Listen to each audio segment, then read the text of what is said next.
Hi, I'm Leslie. And I'm Matt, and we've been married for 7 years. And we had a zero waste wedding.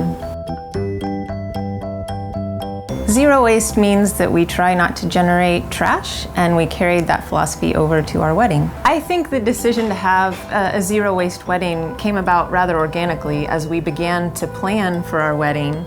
The things that we were planning were zero waste.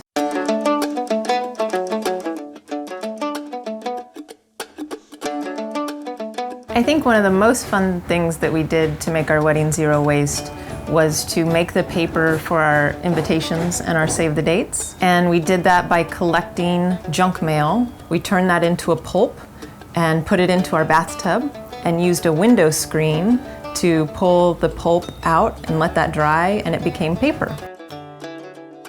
Because our wedding was zero waste, we used a lot of the decor from our home. Before we had a kegerator, we drank a lot of bottled beer, and we saved the bottle caps. And for place cards, my maid of honor wrote everyone's name on one of the circles at the wedding. That was on a display table next to a sign that told people what table to sit at. For the flowers for the wedding, we got some of them from a local farmer's market and then gathered the rest from the local hillsides near the venue. We gathered produce boxes from our caterer and cut those to about the size of our menu, and then used repurposed ribbon to tie them onto the cut produce boxes. Our caterer focused on local and organic food, and naturally, because we use cloth napkins and real dishes at home, we wanted to have that same experience at our wedding.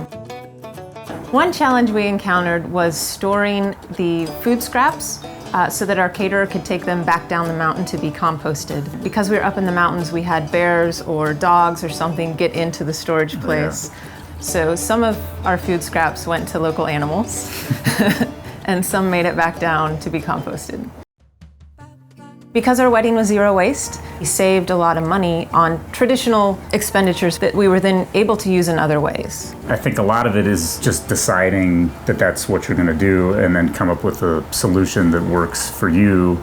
It's never 100% perfect. You're never going to get rid of every single thing. It's that you make it as close to perfect as you can. Our zero waste lifestyle, it became a little bit more tricky once our daughter was born, but because we had a lot of principles already in place, a lot of that was able to transfer over with Oliva, and it helps us feel like we're making a difference in our battle with climate change, and it also saves us a lot of money.